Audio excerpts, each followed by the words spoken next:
Guys, and welcome back to this channel. In this video I'll be showing you guys how you can share a video on a space on CapCut PC. So on this tab here, there's a share button.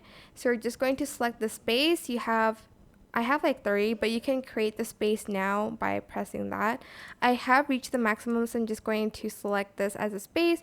You can name the video. You can also change the format, the resolution as well, and the frame rate as well. Then you're just going to hit export and share, and it's going to be exported and shared into your space, and people who have access to your space can access this video basically. And that's basically it. I hope this tutorial was helpful for you guys. Don't forget to like, comment, share, and also subscribe to this channel if you haven't done that already. If you have any questions, just leave it in the comment section down below, and I will try my best to answer them all for you guys. And if you found this video helpful, please click the thanks button above the description box down below. Thank you so much for watching. Bye!